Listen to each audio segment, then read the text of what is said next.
My name is Beatrice Coleman, and I'm 76 years old. I spent 42 years as a high school English teacher, helping students understand literature, develop critical thinking skills, and recognize when words mean more than what they appear to say on the surface. I retired with $595,000 in savings, a paid-off house worth $465,000, and a deep appreciation for precise language and clear communication. I raised my daughter Shanice alone after my husband left when she was 6 years old.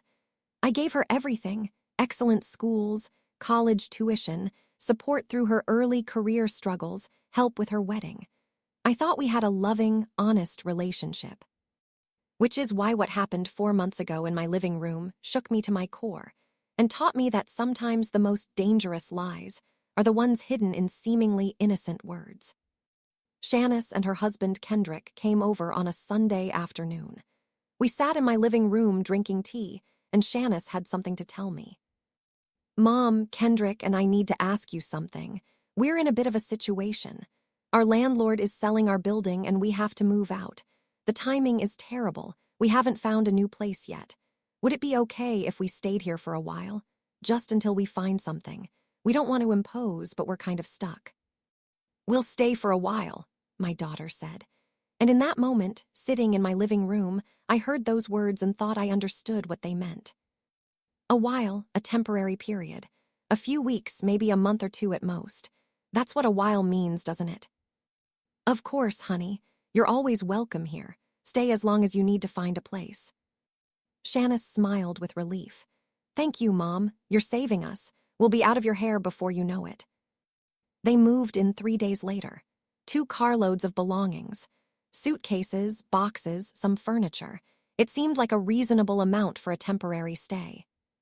"We'll just put our things in the guest room," Shanice said. "Try not to be too much of a disruption." But within the first week, I started noticing things. Small things that didn't quite match the idea of a temporary stay. Kendrick brought in a large desk and set it up in the guest room. "I need a proper workspace. I'll be working from home a lot." Shanice rearranged my kitchen cabinets. "Just making things more efficient, Mom. Hope you don't mind." They brought in more belongings, more than seemed necessary for a short stay. A TV for the guest room, kitchen appliances, decorative items for the shelves.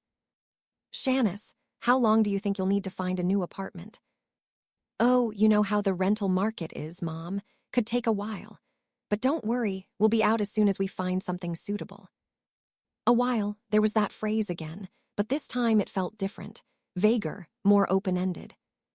2 weeks became 3, 3 became 4. A month passed, then 6 weeks. "Any luck with apartment hunting?" "We've looked at a few places, but nothing's quite right. Too expensive or too far from Kendrick's office or in bad neighborhoods. We're being patient, waiting for the right place." 2 months passed, then 3 months.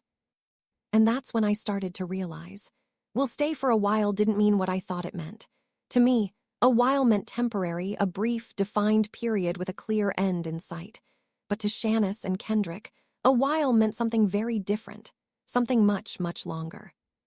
The moment I truly understood this, the moment that made everything clear, came on a Tuesday evening 4 months after they'd moved in. I was walking past the guest room when I heard Shanice and Kendrick talking. Their door was partially open, and they didn't realize I could hear them. "How long are we going to keep up this apartment hunting charade?" Kendrick asked. "As long as we need to. Mom hasn't pressed us about leaving. She's too polite to kick us out. We can stay here rent-free for as long as we want." But we told her we were looking for a place. She's going to expect us to move out eventually. Eventually, that's the beauty of eventually. It doesn't mean next month or next year. It just means someday. And someday can be a very long time away. So what's the actual plan? Are we staying here permanently? Not permanently, just indefinitely. Until we've saved enough money to buy our own house. Living here rent-free, we can save maybe $3,000 a month. In 2 years, that's $72,000 saved. Add Mom's house to my inheritance when she eventually passes, and we'll be set up really well. My blood ran cold. 2 years. They were planning to stay for 2 years, and they'd never told me. They'd said a while, letting me assume it meant a few weeks when they actually meant years. "We'll stay for a while," my daughter said. They meant longer. Much, much longer. And they deliberately used vague language to hide their real intentions, knowing I wouldn't agree to a 2-year stay if they'd been honest about it. But before I tell you what I did after discovering their real plan, before I reveal how 42 years of teaching English and analyzing language prepared me to recognize when words are being used to deceive, I need you to do something for me right now. Hit that subscribe button. Click it now. Then smash that like button, because this story is going to show you that English teachers don't just understand words. We understand when people are manipulating language to hide the truth. Turn on those notifications, that bell icon, because you need to hear what happened when my daughter said a while, but meant years, and how I used my professional training to expose the deception hidden in everyday language. And drop a comment telling me where you're watching from. What city? What state? What country? I want to know who's here with me today, because what I discovered when my daughter said, "We'll stay for a while," about the gap between what was said and what was meant, it's going to show you that the most dangerous lies aren't the obvious ones. They're the ones hidden in vague, innocent-sounding words. Now let me take you back to the beginning. Let me tell you about my relationship with Shanice, about my career teaching students to read between the lines, and about how a simple phrase, "for a while," became the key to uncovering a deception I never saw coming. To understand what happened, you need to understand my life's work and why language matters so much to me. I became an English teacher because I loved literature and the power of words. I started teaching at Lincoln High School when I was 24 years old, fresh out of graduate school with a master's degree in English literature. For 42 years, I taught students to read carefully, to analyze text, to understand that words carry meaning beyond their dictionary definitions. I taught them about connotation and denotation, about how context shapes meaning, about how writers use language strategically to create specific effects. One of my favorite lessons was about vague language, how politicians, advertisers, and manipulators use imprecise words to hide their real intentions or avoid making concrete commitments. When someone says soon, what does that mean? I'd ask my students. It could mean tomorrow, or next week, or next month, they'd answer. Exactly. Soon is deliberately vague. It sounds like a promise of quick action, but it doesn't commit to any specific time frame. People use vague language when they want to seem like they're promising something without actually promising anything concrete. I taught that lesson for decades, analyzed examples from literature and real life, helped students recognize when language was being used to obscure rather than clarify. But I never imagined I'd need to apply those lessons to my own daughter. I raised Shanice alone. Her father, Marcus, left when she was 6 years old. He'd been unfaithful, financially irresponsible, and ultimately decided he didn't want the responsibilities of marriage and parenthood. He moved across the country and we never heard from him again. So it was just Shanice and me. I worked full-time teaching and I made sure Shanice had everything she needed. Good schools, music lessons, sports teams, college preparation. Shanice was a bright, capable student, not passionate about academics the way I was, but competent. She went to a good state university, graduated with a degree in business administration, and got a job in human resources at a mid-sized company. She married Kendrick 5 years ago. He worked in sales for a tech company. They seemed financially stable, decent jobs, nice apartment, regular vacations. I helped them with their wedding, contributing $15,000 toward the cost.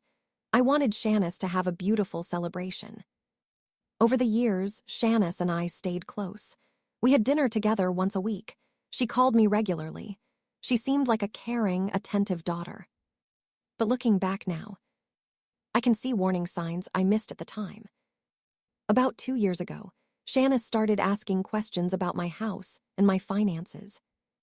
"Mom, have you thought about what you'll do with this house long-term?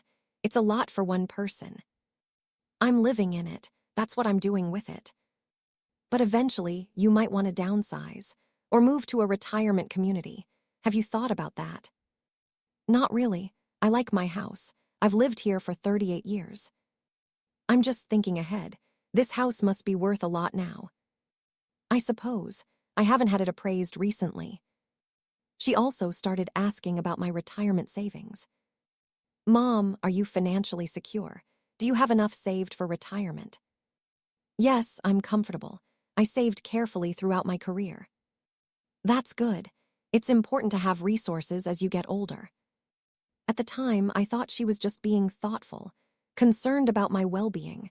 Now I wonder if she was assessing my assets, calculating what she might inherit someday. Then, 4 months ago, Shanice and Kendrick came over with their request.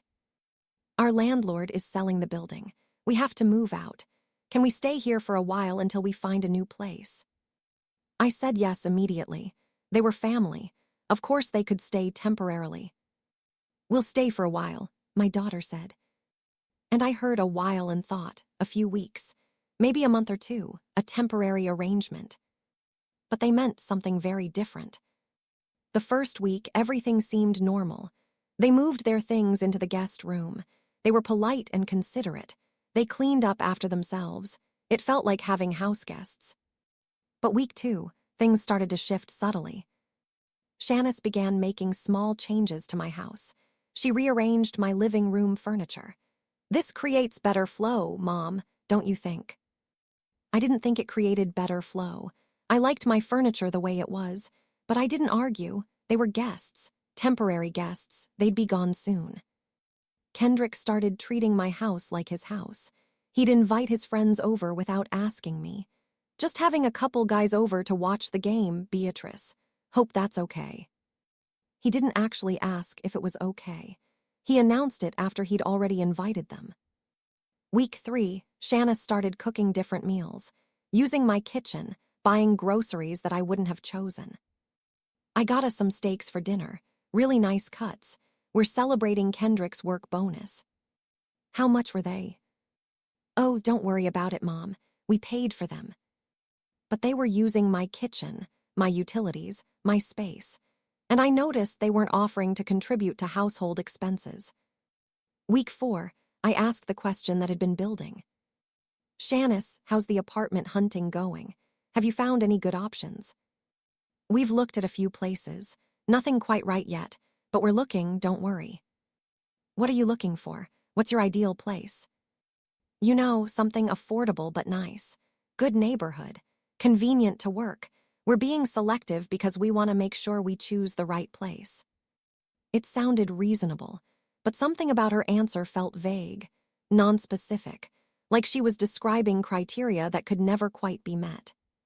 6 weeks in, I asked again, any progress on finding an apartment? The market is really competitive right now, Mom. Everything decent gets snatched up so quickly. We're trying, but it's tough. 8 weeks. Have you put in any applications?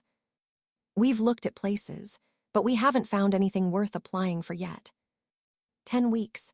Shanice, you've been here for over 2 months. I need to know, do you have a timeline for moving out? Mom, we're looking as fast as we can. We don't want to rush into the wrong place and end up in a bad situation. We'll find something soon. Just give us a little more time. Soon, a little more time. More vague language that promised movement without committing to any specific deadline. 3 months. Shanice, it's been 3 months. This was supposed to be temporary. It is temporary, Mom.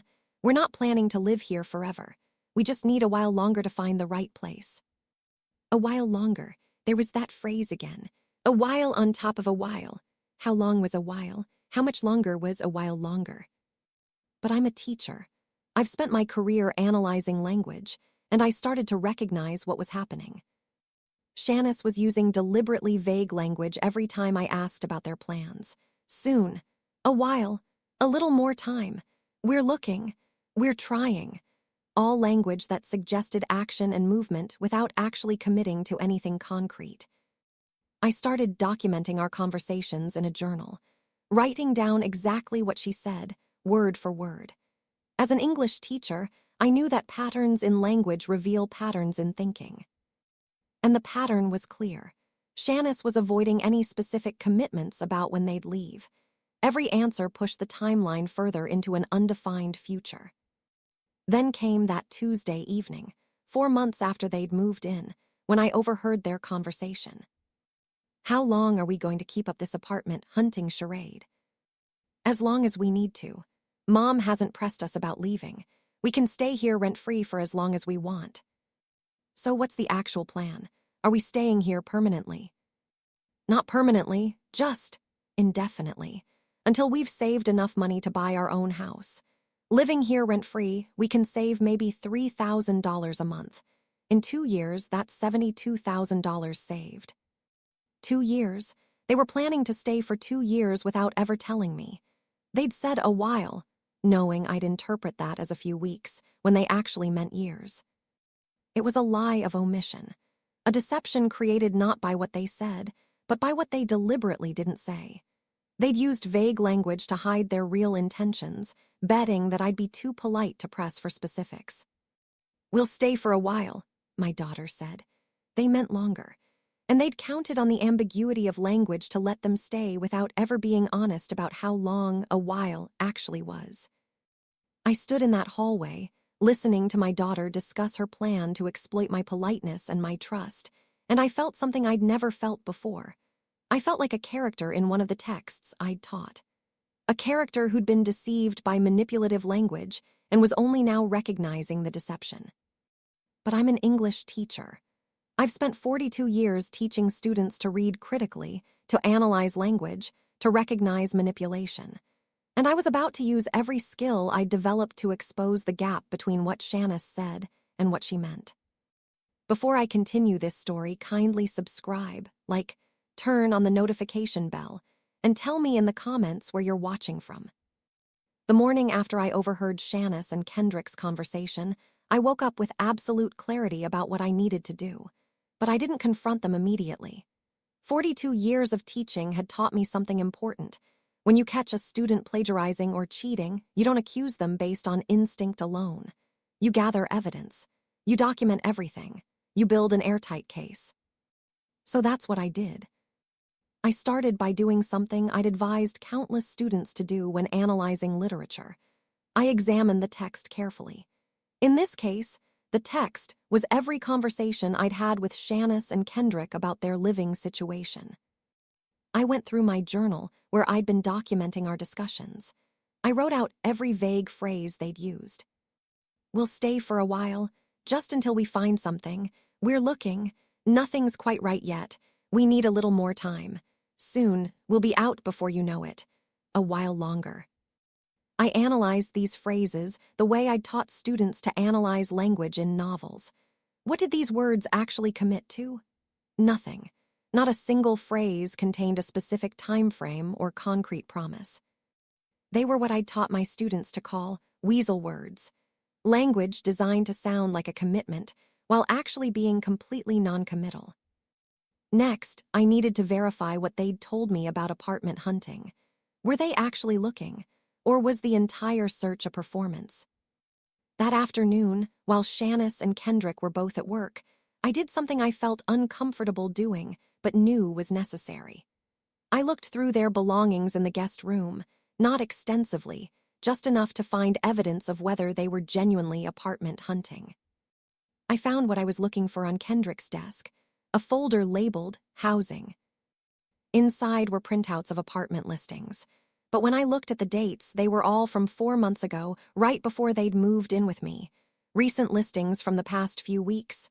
None. Applications they'd submitted? None. Notes about places they'd viewed? None. There was also a budget spreadsheet on Kendrick's laptop, which was open. I know I shouldn't have looked, but I did. The spreadsheet showed their monthly income and expenses. Under housing cost, it said $0 living with Beatrice. And then there was a projection. Continue current arrangement for 24 months. Projected savings, $72,000.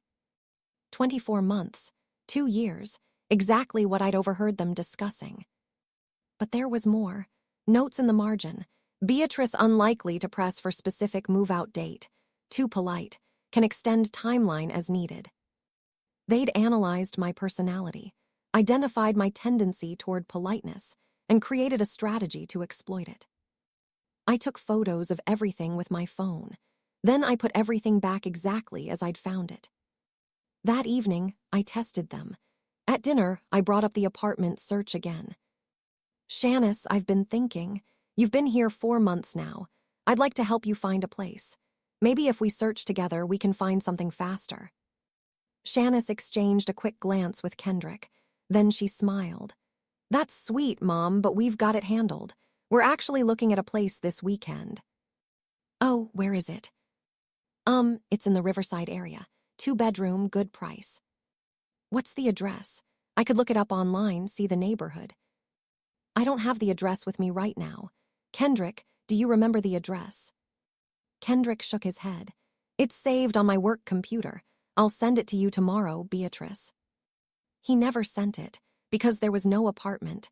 They'd made it up on the spot. The next day, I called a few property management companies in the Riverside area. Do you have any 2-bedroom apartments available or recently shown? Most said no. One said they had a 2-bedroom available, but when I asked if anyone named Shanice Coleman or Kendrick Bennett had inquired about it, they had no record. Shanice and Kendrick weren't apartment hunting. They were performing apartment hunting, saying the words, creating the appearance, but never actually doing it. Over the next week, I conducted more tests. Each time, the results were the same. They claimed to be looking at places, but could never provide specific details. They said they were waiting to hear back on applications they'd never actually submitted.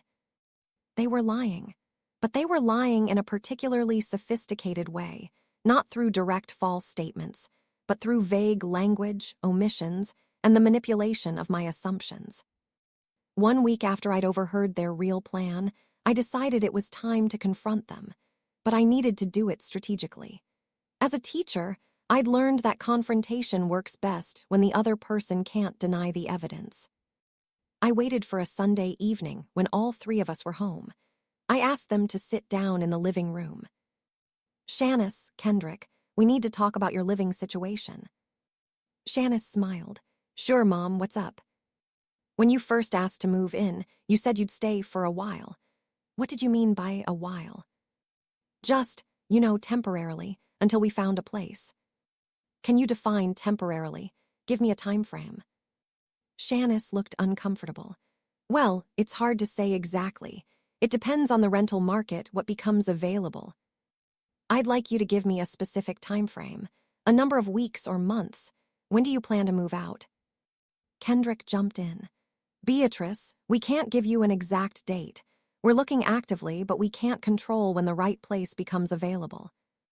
Are you looking actively? Can you show me apartments you viewed in the past month? Silence. Can you show me applications you've submitted? More silence. Shanice, when you said you were looking at a place in Riverside last weekend, was that true? We drove through the neighborhood. But you didn't actually view an apartment, did you? Shanice's face flushed. Mom, why are you interrogating us? We're doing our best.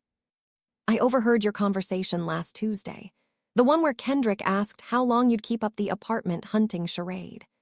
The one where you said you're planning to stay here for 2 years to save $72,000. The one where you discussed how I'm too polite to press for a specific move-out date. Both of their faces went pale. You weren't planning to tell me the truth, were you? You said a while, knowing I'd think you meant a few weeks, when you actually meant 2 years. That's deception, Shanice. You used vague language deliberately to hide your real intentions. Kendrick recovered first, his voice defensive. We didn't deceive you. We said a while. That's exactly what we meant. A while can mean different things to different people. Don't try to use linguistic ambiguity to justify lying to me. I taught English for 42 years. I know exactly how language can be manipulated. You used vague terms knowing I'd interpret them one way while you meant something completely different. That's not honest communication. That's manipulation. Shanice tried a different approach, her voice pleading. Mom, okay, maybe we should have been more specific about the timeline, but we're family. Does it really matter exactly how long we stay? We're not hurting anyone. You're hurting me. You're living in my house rent-free, making decisions about my space, and planning to stay for 2 years without ever asking if that was okay with me. Shanice, would I have agreed to a 2-year arrangement if you'd asked honestly? She didn't answer, which was answer enough. Exactly. You knew I'd say no to 2 years, so you said a while instead, betting I wouldn't press for specifics. You exploited my trust and my politeness. That's not what family does. Kendrick stood up, suddenly angry. Fine, you want specifics. We can't afford to move out right now. We're in debt. Credit cards, student loans, car payments. We're drowning financially. Living here rent-free is the only way we can save enough to get ahead. You want us to leave. Fine. We'll end up in some terrible apartment we can't afford, probably end up declaring bankruptcy. Is that what you want? I want honesty. If you'd come to me 4 months ago and said, Mom, we're in serious financial trouble. We can't afford our own place right now. Can we live with you for a specific period, say 6 months or a year, while we get back on our feet? I would have considered that. I might have said yes with clear boundaries and expectations. But you didn't do that. You lied. We didn't lie, we said. We'll stay for a while. Yes, a deliberately vague phrase that meant completely different things to each of us. In semantics, we call that equivocation, using ambiguous language to mislead without technically lying. It's a dishonest communication tactic, and you both know it. Shanice was crying now. Mom, we're sorry. We should have been clearer. But please, we need to stay here. We have nowhere else to go. You had choices. You chose to end your apartment lease. We didn't end it. The landlord sold the building. Shanice, I called your old landlord. The building wasn't sold. You chose not to renew your lease because you'd already planned to move in with me. That was another lie. So let's start being honest right now. How much debt do you actually have? They looked at each other. Finally, Kendrick said quietly, about $85,000. Credit cards, student loans, a car loan we never should have taken out. And what was your plan? Live here for 2 years rent-free, save $72,000, and then what? Use the savings to pay off debt and have a down payment for a house. Without ever telling me the real plan, without ever asking if I was okay with a 2-year arrangement. Shanice, you're my daughter. If you'd been honest with me about your financial situation, we could have worked something out. A defined timeline, maybe some financial counseling, a real plan. But instead, you created a scheme based on vague language and my unwillingness to be rude by demanding specifics. What do you want us to do? Shanice asked, her voice small. I want you to move out. You have 60 days to find a place and leave. 60 days? Mom, that's not enough time. We don't have money for first and last month's rent and deposits. Then I suggest you start making a real plan. Cut your expenses, pick up extra work, find a cheaper apartment than you were hopping for. Shanice, you created this situation through poor financial choices and then compounded it by lying to me. These are your problems to solve. Kendrick's anger flared again. You're really going to kick out your own daughter when we're struggling? What kind of mother does that? The kind of mother who won't be manipulated by her own child. You'll have 60 days. That's more than generous. Over the next week, things in my house became tense and hostile. Shanice barely spoke to me. When she did, her tone was cold and resentful. Kendrick stopped even pretending to be polite. He'd make pointed comments. Must be nice to have so much money you can afford to kick out family members who are struggling. They started doing things that felt retaliatory. Making noise late at night, leaving messes in the kitchen, using my car without asking and returning it with an empty gas tank. One evening, Shanice tried a new approach.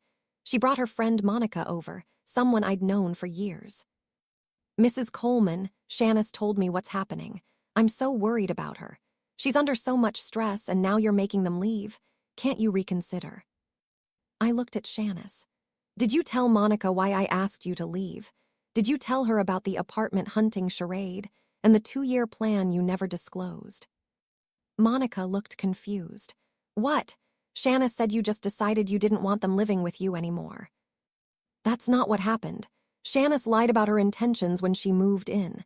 She said a while, meaning a few weeks, but actually planned to stay for 2 years without telling me. When I discovered the deception, I gave her 60 days to find a place. That's what actually happened. Monica looked at Shanice.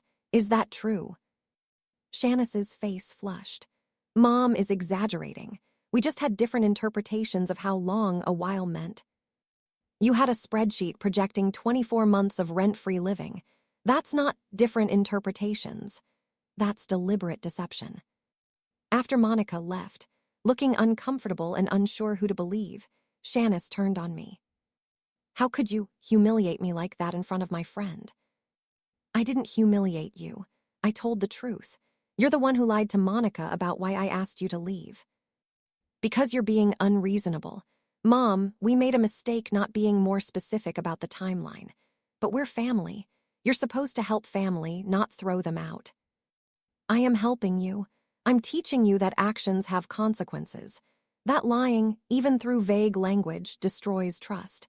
That you can't manipulate people and expect them to keep accepting it. We weren't manipulating you. Yes, you were. And the fact that you can't acknowledge that is exactly why you need to leave. Shanice, I raised you to be honest, direct, and responsible. Somewhere along the way, you learned to be deceptive, manipulative, and entitled. I can't fix that by letting you continue living here rent-free while lying to me. 2 weeks after I gave them the 60-day notice, something happened that revealed just how far Shanice was willing to go. I came home from grocery shopping to find a woman in my living room with Shanice. The woman introduced herself as Karen Whitmore, a social worker specializing in elder care. Mrs. Coleman, your daughter contacted me. She's concerned about your welfare. She mentioned you've been making some unusual decisions lately, asking her to move out without clear reason, becoming suspicious about her intentions, possibly experiencing some memory or judgment issues. My heart sank. Shanice was trying to paint me as mentally incompetent. Ms. Whitmore, I appreciate your concern, but it's misplaced. I'm not experiencing any cognitive issues. I asked my daughter to move out because she lied about how long she planned to stay here, and I discovered she was planning a 2-year arrangement she never disclosed. Karen looked at Shanice. Is that accurate? Shanice shook her head. Mom is confused about what we discussed. We told her we'd stay for a while. She interpreted that as a few weeks. We meant a few months to a year. It's a misunderstanding, but instead of working it out like family, she's accusing us of lying and forcing us to leave. That kind of black and white thinking, the paranoia about our intentions, it's concerning. I'm not confused. I have evidence. Would you like to see the spreadsheet your son-in-law created projecting 24 months of rent-free living in my house? Or the conversation I overheard where they discussed keeping up the apartment hunting charade? Karen looked uncertain. Perhaps we should all sit down and discuss this calmly. There's nothing to discuss. My daughter moved in under false pretenses, used deliberately vague language to hide her real intentions, and is now trying to make me look incompetent because I discovered her deception and asked her to leave. Ms. Whitmore, I'm 76 years old, but I'm completely competent. I taught high school English for 42 years. I retired recently. I'm in excellent health. My daughter's concern is not about my welfare. It's about avoiding the consequences of her dishonesty. After Karen left, looking uncomfortable and clearly unsure what to believe, I confronted Shanice directly. You tried to have me evaluated for cognitive decline because I caught you lying. That's a new low, Shanice. I'm genuinely worried about you, Mom. You're acting paranoid, reading sinister intentions into normal conversations. I read the intentions that were actually there, the ones you deliberately hid with vague language. Shanice, calling me paranoid for recognizing manipulation is called gaslighting. I taught my students about that too. It doesn't work on someone who knows what it is. We'll stay for a while, my daughter said.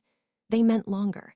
And when I discovered how much longer and called them out on their deception, they tried to make me look incompetent for recognizing the lie. But I'm an English teacher. I've spent my career teaching students to read critically and recognize manipulation. And I wasn't about to let my own daughter rewrite the narrative to make herself the victim. Before I continue this story, kindly subscribe, like, turn on the notification bell, and tell me in the comments where you're watching from. After Shanice tried to have me evaluated by a social worker, I knew the situation had escalated beyond a simple family disagreement. This wasn't just about them overstaying.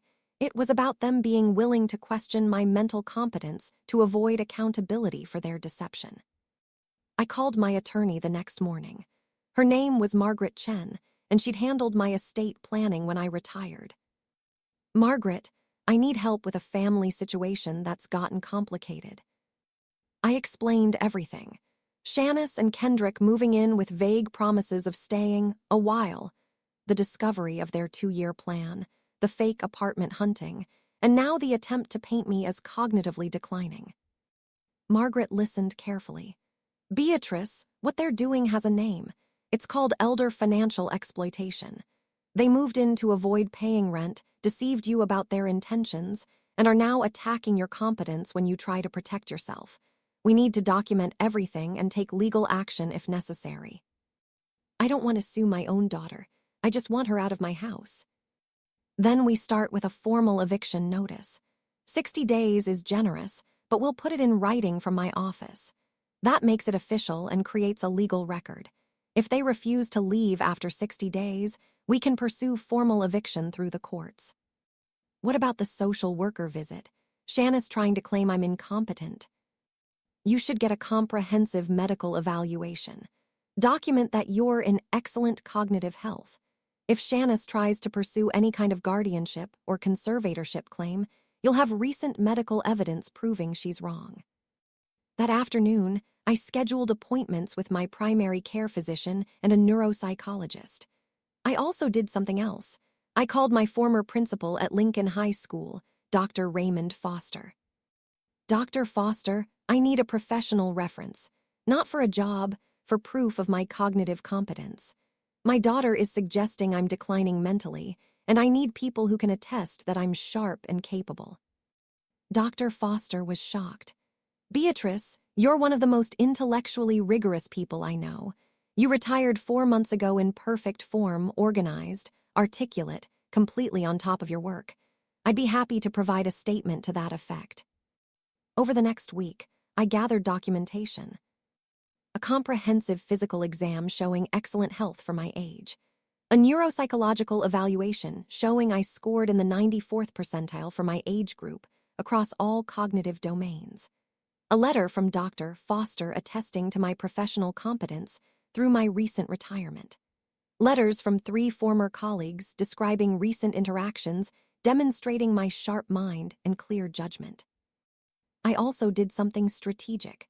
I reached out to other family members and close friends, telling them what was actually happening before Shanice could spread her version of events. I called my sister Lorraine. Shanice moved in claiming she needed temporary housing while apartment hunting. That was 4 months ago. I discovered she's actually planning to stay for 2 years without telling me, when I asked her to leave. She tried to have a social worker evaluate me for cognitive decline. Lorraine was horrified. Beatrice, that's awful. What can I do to help? Just know the truth.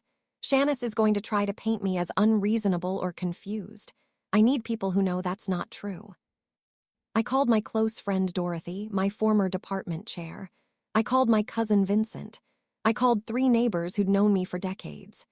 Each conversation was the same. I told them the facts, showed them the evidence if they wanted to see it, and asked them to simply know the truth. Meanwhile, at home, things continued to deteriorate. Shanice and Kendrick became increasingly hostile and defiant.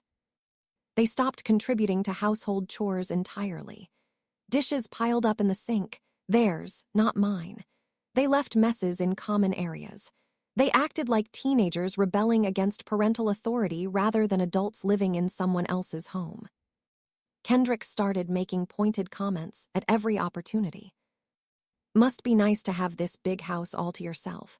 Some people are so selfish, they'd rather have empty rooms than help family in need. Mom, careful on those stairs. At your age, you could fall and break a hip. Then you'd need someone living here to help you. Oh, wait, you're kicking out the people who could help you. The comments were designed to undermine me, to make me feel guilty or afraid. But I'm a teacher. I've dealt with difficult students for 42 years. I don't respond to manipulation tactics. 3 weeks after the 60-day notice, Shanice tried a new approach. She invited several family members over for dinner without telling me: my sister Lorraine, my cousin Vincent, and 2 of Shanice's aunts from her father's side of the family.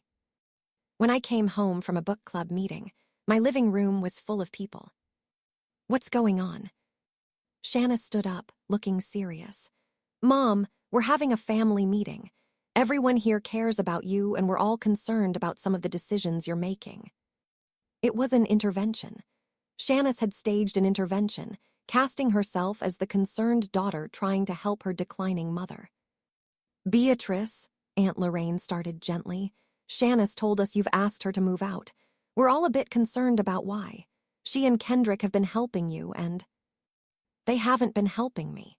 They moved in claiming temporary need, lied about their intentions, and are now refusing to leave when I discovered they planned to stay for 2 years without telling me." Shanice interrupted. "See, Mom thinks we lied, but we just had different understandings of the timeline. And the way she's fixating on this, seeing deception where there's just miscommunication, it's concerning." I looked at my sister. "Lorraine, did Shanice show you the spreadsheet where Kendrick calculated $72,000 in savings over 24 months of rent-free living? Did she tell you I overheard them discussing the apartment hunting charade?" Lorraine looked at Shanice. "Is there a spreadsheet?" Shanice's face flushed. "Kendrick was just exploring options, seeing what we could save if we stayed here longer than originally planned." "How much longer than originally planned?" Vincent asked. "That's not the point. The point is Mom is becoming paranoid, reading intentions into normal behavior." I stood up. "Everyone, I appreciate your concern, but this isn't an intervention for my declining mental state. This is my daughter trying to manipulate family members into pressuring me to let her continue living here rent-free after lying about her intentions. If anyone wants to see the evidence, the spreadsheet, the fake apartment listings, the medical evaluations proving I'm completely competent, I'm happy to show you. Otherwise, I'd like everyone to leave. This is my home, and I didn't consent to this gathering." Most of the family members looked uncomfortable. Lorraine spoke up. "Beatrice, maybe you could show us this evidence." I got my laptop and showed them everything. The spreadsheet projecting 24 months. The old apartment listings with no recent searches. The neuropsychological evaluation showing 94th percentile cognitive function. The letter from Dr. Foster attesting to my professional competence through my recent retirement. As they reviewed the evidence, the mood in the room shifted. People who'd arrived thinking they were helping a confused elderly woman started realizing they'd been manipulated into attending a staged intervention. Vincent looked at Shanice. "You told us your mother was becoming paranoid and making irrational decisions, but she has documentation of everything she's claimed. Shanice, did you plan to stay here for 2 years?" "We were exploring options." "That's not a no. Did you tell your mother you were planning to stay that long?" Silence. "Did you tell us the truth about why she asked you to leave?" More silence. Lorraine stood up. "Shanice, I think we've made a mistake coming here. Beatrice, I'm sorry. We should have asked for your side of the story before agreeing to this." After everyone left, Shanice turned on me furious. "You made me look like a liar in front of the whole family." "You are a liar. I didn't make you look like anything. I just showed them the truth you tried to hide." "We're family. You're supposed to have my back." "Having your back doesn't mean covering for your lies. Shanice, I raised you better than this. Somewhere you learned that it's okay to deceive people if it serves your interests. That words don't have to mean what they say. That family loyalty means never being held accountable. Those lessons didn't come from me." "So now you're saying I'm a bad person." "I'm saying you made bad choices, lying about your intentions, using vague language to hide your real plans, staging an intervention to manipulate family into pressuring me, trying to have me evaluated for cognitive decline when I caught you lying. Those are all bad choices, Shanice, and they have consequences. The consequence being you're throwing us out onto the street." The consequence being I'm enforcing the boundary I should have set 4 months ago. You have 37 days left. I suggest you start genuinely looking for a place to live. But Shanice and Kendrick still weren't genuinely looking. I could tell because their behavior didn't change. They made no effort to save money. They continued ordering takeout regularly, buying expensive items. They made no effort to research affordable housing options. They were still betting that I'd eventually give in. 2 weeks before the 60-day deadline, I received a certified letter. It was from an attorney named Robert Morrison, representing Shanice and Kendrick. The letter claimed that Shanice and Kendrick had established residency in my home and therefore had legal tenant rights despite not paying rent. It claimed I couldn't force them to leave without going through a formal eviction process that could take months. It also claimed my erratic behavior and unfounded accusations raised concerns about my mental competence and suggested I should undergo evaluation. I called Margaret Chen immediately. They've hired an attorney who's threatening to drag this out and questioning my competence. We file for formal eviction today. And Beatrice, we also file a motion to prevent them from pursuing any guardianship or competency proceeding based on evidence that their claims are retaliatory and made in bad faith. Will that work? With your medical documentation and evidence of their deception, yes. But Beatrice, this is going to get ugly. They're not going quietly. Margaret was right. Over the next 2 weeks, things escalated rapidly. Shanice filed a complaint with Adult Protective Services, claiming I was experiencing cognitive decline and making unsafe decisions. An investigator came to my home. Mrs. Coleman, we received a report expressing concern about your welfare. May I ask you some questions? I invited him in, showed him my clean, well-organized home, my medical evaluations, my evidence of Shanice's deception. The investigator, a kind man named Thomas Wright, reviewed everything. Mrs. Coleman, you're clearly competent and managing your affairs well. This complaint appears to have been made in bad faith. I'm closing this case as unfounded. Can I get that in writing? Absolutely. You should have documentation in case this complaint is part of a larger dispute. When the APS investigators' report came, stating the complaint was unfounded and appeared retaliatory, I added it to my growing file of evidence. Kendrick tried a different approach. He started telling neighbors I was losing it and making up stories about them. But the neighbors knew me. I'd lived there for 38 years. They'd seen me teaching, gardening, maintaining my home competently. When Kendrick tried to spread rumors, several neighbors actually came to me. Beatrice, your son-in-law has been saying some concerning things about you. We wanted you to know what he's claiming so you could address it. I thanked them and explained the actual situation. Most were shocked that Shanice would treat me this way. 1 week before the 60-day deadline, Shanice tried one last manipulation. She showed up at my door with tears streaming down her face. Mom, please, I'm begging you. Kendrick and I are desperate. We've looked everywhere. We can't afford anything. If you make us leave, we'll be homeless. We'll end up in our car or in a shelter. Mom, I'm your daughter. Please don't do this to me. Part of me, the mother part, wanted to comfort her, to say it was okay, to let her stay. But the part of me that had taught critical thinking for 42 years recognized this for what it was: emotional manipulation. Shanice, you're not desperate. You're making choices. You're ordering takeout instead of cooking. You're buying things instead of saving. You haven't applied to a single affordable apartment. You're not actually trying to find housing. You're trying to make me feel guilty enough to let you stay. We did try. Nothing's affordable. Did you look at studios, shared housing, apartments in less expensive neighborhoods? Or are you only looking at places as nice as what you want rather than what you can actually afford? We shouldn't have to live in some terrible place just because. Just because you're in debt from your own financial choices. Shanice, consequences aren't punishment. They're natural results of decisions. You chose to accumulate $85,000 in debt. You chose to lie to me about your intentions. You chose to attack my competence when I discovered the truth. These are your choices. The consequences, having to find affordable housing and address your debt, are what naturally follow. So that's it. You don't care if we end up homeless. You won't end up homeless. You'll end up in housing you can actually afford, which might not be as nice as you want, but will be what your financial situation requires. That's called living within your means. 5 days before the deadline, with Shanice and Kendrick still making no genuine effort to move out, Margaret filed for formal eviction. The court date was set for 2 weeks later. "We'll stay for a while," my daughter said. They meant longer. And when I discovered how much longer and demanded honesty, they fought back with lies, manipulation, and attacks on my competence. But I had evidence. I had documentation.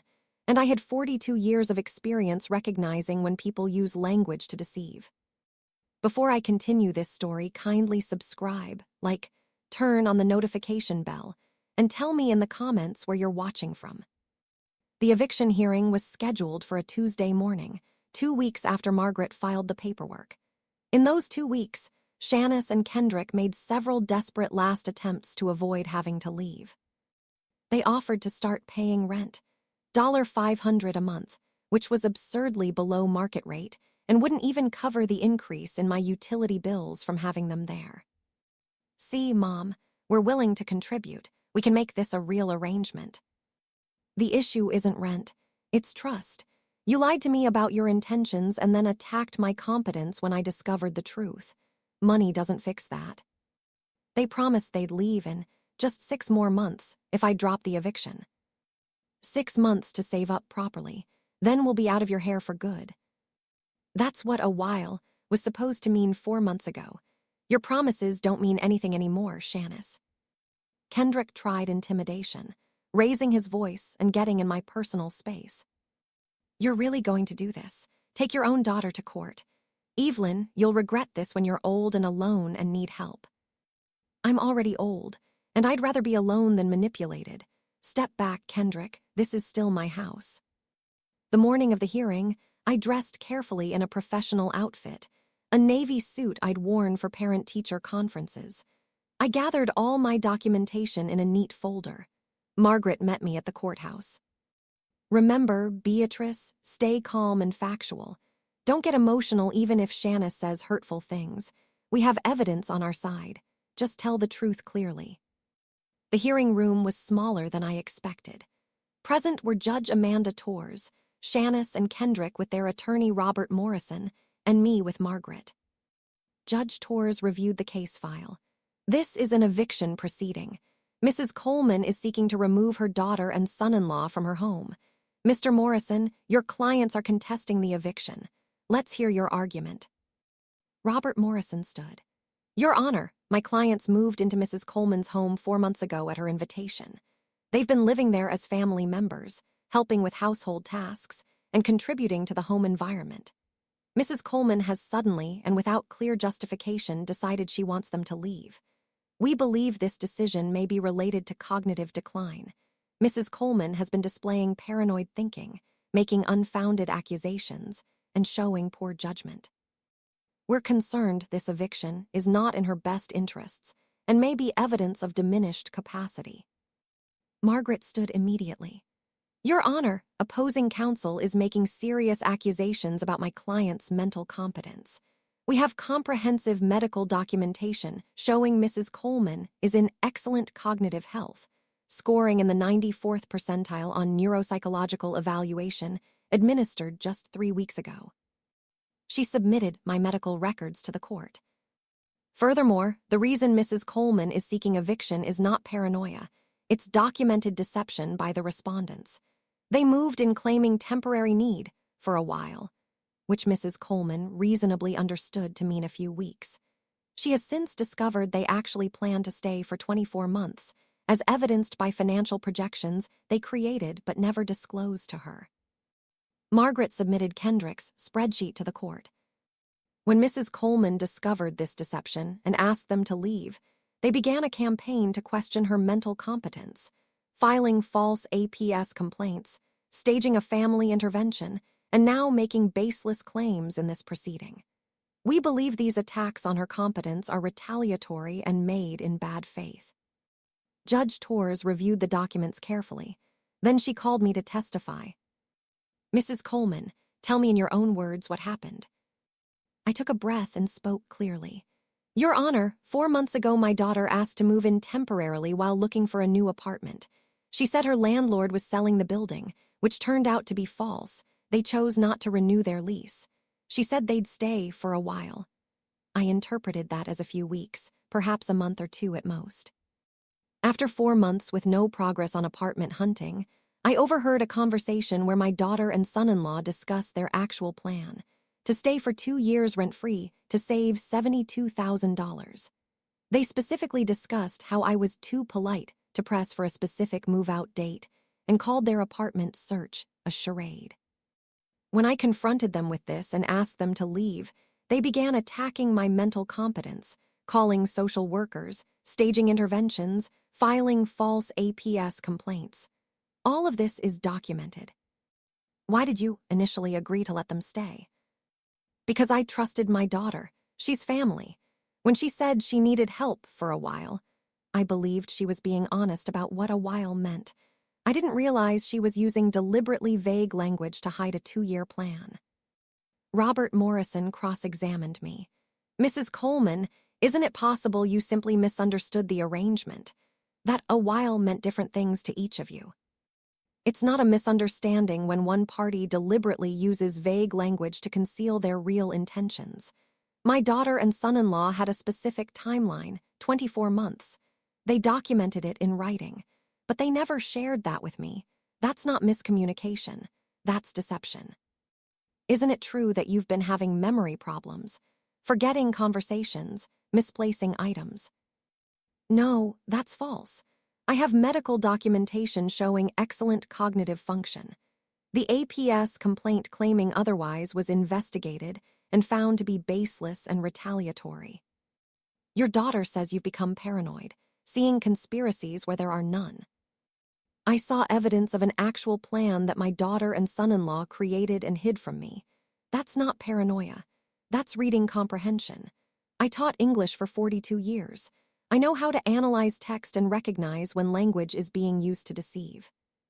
Then Margaret called witnesses I'd asked to attend. Dr. Raymond Foster, my former principal, testified about my professional competence through my recent retirement. My sister Lorraine testified about the family intervention Shanice staged and how Shanice had misrepresented the situation. Thomas Wright, the APS investigator, testified that the complaint against me was unfounded and appeared retaliatory. Finally, Judge Torres called Shanice to testify. "Ms. Bennett, when you moved into your mother's home, what did you tell her about how long you'd be staying?" "We said we'd stay for a while, until we found a place." "Did you have a specific time frame in mind?" Shanice hesitated. We weren't sure exactly. It depended on finding the right apartment." "Your husband created a spreadsheet projecting 24 months of living rent-free in your mother's home. When did you plan to tell your mother about this 2-year timeline?" "That spreadsheet was we were exploring different scenarios." "Ms. Bennett, yes or no, did you tell your mother you were planning to stay for 2 years?" "We didn't have a definite plan." "That's not what I asked. Did you disclose to your mother that you were considering a 2-year stay?" "No." "Why not?" "Because we didn't want to worry her with specifics when things were uncertain." "Or because you knew she wouldn't agree to a 2-year arrangement?" Shanice didn't answer. "Ms. Bennett, you filed a complaint with Adult Protective Services claiming your mother was experiencing cognitive decline. The investigator found that complaint to be baseless. Why did you file it?" "I was genuinely concerned about her mental state." "This complaint was filed 3 days after your mother asked you to leave, correct?" "Yes, but..." "And you staged a family intervention, telling relatives your mother was becoming paranoid and making irrational decisions." "I was worried about her." "Ms. Bennett, your mother has medical documentation showing she's in the 94th percentile for cognitive function. She has professional references attesting to her sharp mind. She has evidence that you deliberately deceived her about your living timeline, yet you've repeatedly claimed she's mentally declining. Why?" Shanice's composure cracked. Because she won't listen. We need to stay there. We can't afford to move out, and she has plenty of space and money. She's being selfish and unreasonable, and we had to make her see that. There it was, the truth finally spoken plainly. Judge Torr's expression hardened. Ms. Bennett, needing your mother's resources doesn't give you the right to lie to her, manipulate her, or attack her mental competence when she refuses. This court has reviewed extensive evidence showing your mother is fully capable of making decisions about her own home. The eviction is granted. You have 7 days to vacate Mrs. Coleman's property. If you are not out by that deadline, law enforcement will remove you and your belongings. Furthermore, I'm issuing a restraining order. You are prohibited from contacting Mrs. Coleman or spreading false information about her mental competence. If you violate this order, you will face contempt charges.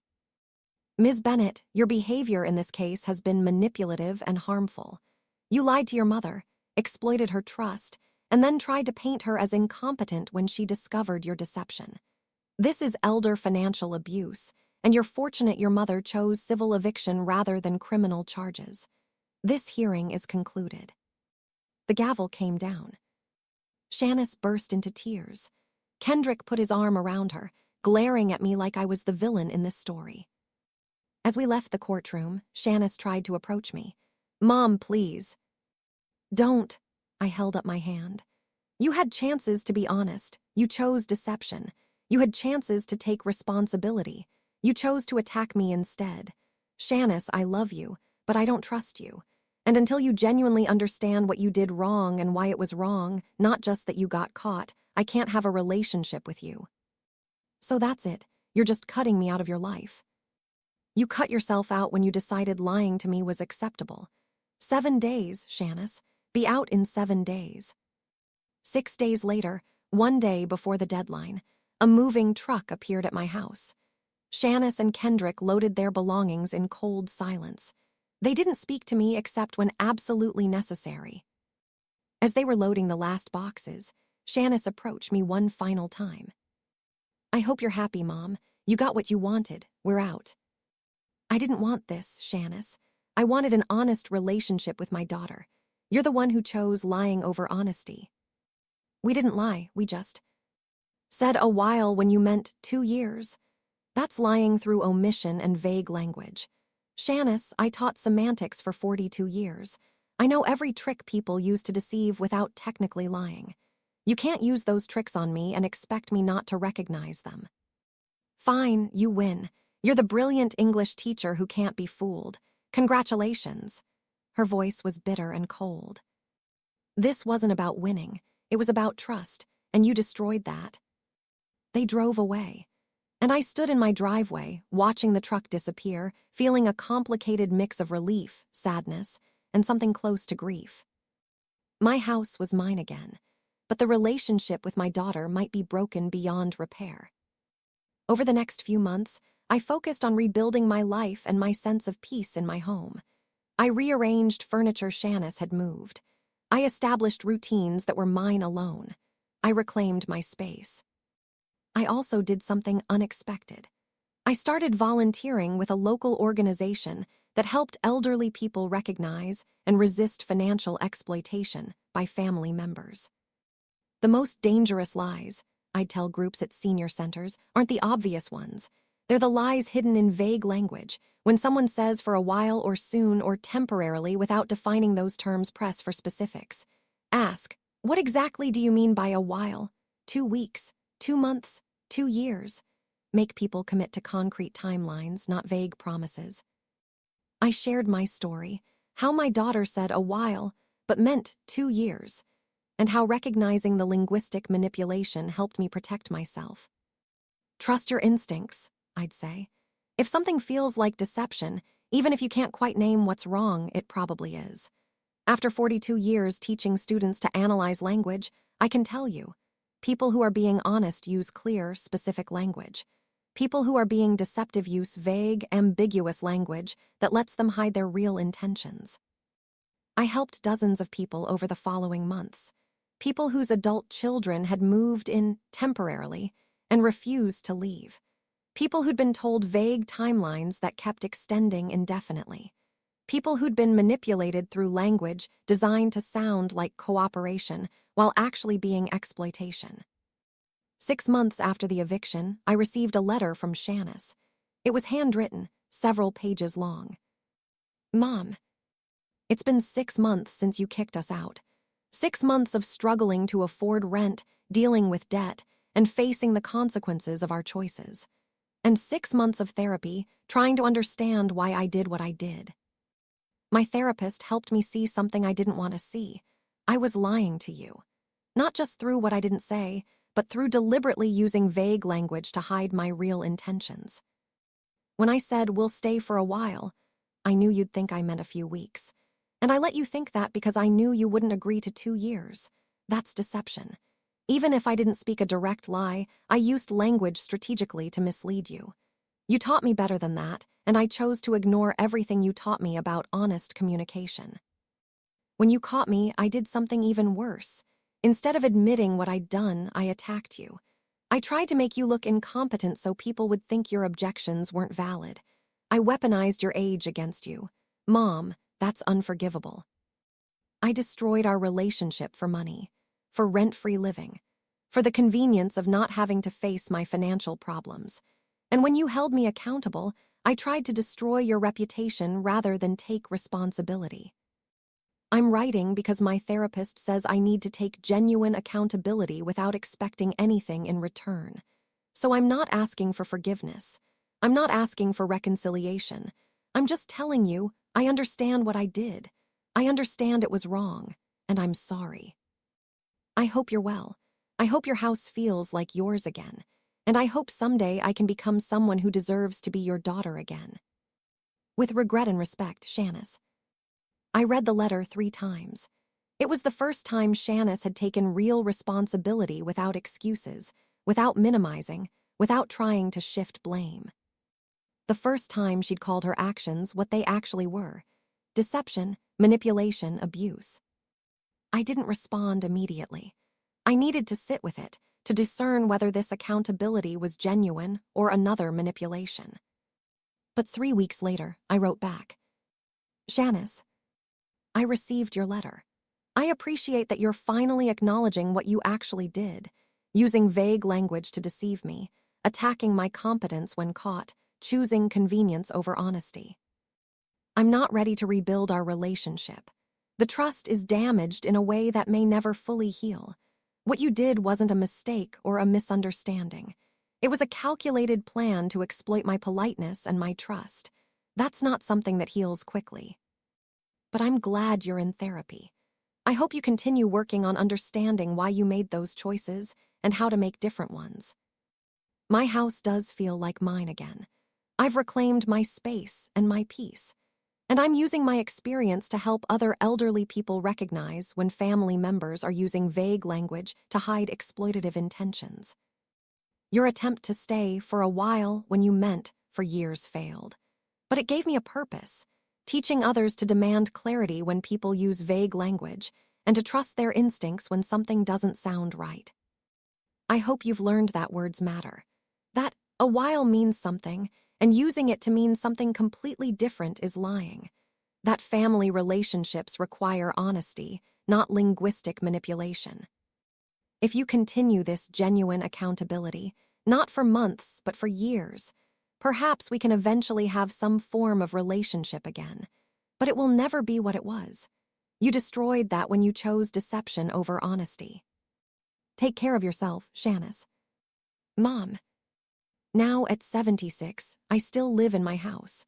The house that temporarily contained my daughter and son-in-law who said they'd stay for a while, but meant much, much longer. Everything is back to how I like it. My routines are mine. My space is mine. My peace is mine. I continue my advocacy work, helping elderly people recognize linguistic manipulation and financial exploitation. I teach workshops on how to recognize deception through vague language. I help people understand that demanding clarity isn't rude, it's self-protection. And I tell my story. My daughter said we'll stay for a while. I heard a few weeks. She meant 2 years. That gap between what was said and what was meant, that's where the deception lives. Don't let people hide their real intentions in vague language. Press for specifics. Demand concrete timelines. And if someone gets defensive when you ask for clarity, that's a red flag that they're hiding something. People always ask me, how did you recognize the manipulation when your own daughter was the one doing it? My answer is always the same. I taught English for 42 years. I spent my career teaching students that language is powerful, that words have meaning, and that vague language is often used to deceive. When my daughter kept using phrases like a while and soon and we're looking, without ever committing to specifics, I recognized the pattern. I knew I was being deceived even before I had proof. "We'll stay for a while," my daughter said. They meant longer. And when I discovered how much longer, I used every lesson I'd taught about language, meaning, and manipulation to expose the deception and protect myself. I reclaimed my home from people who tried to take it through linguistic deception rather than honest request. And in doing so, I learned that the most important skill I taught in 42 years wasn't how to analyze Shakespeare or write essays. It was how to recognize when language is being used as a weapon of manipulation, and how to defend yourself with clarity, evidence, and the demand for honest communication. Shanice and Kendrick tried to exploit my trust through vague language. They failed, and now I help others ensure that similar attempts against them fail too.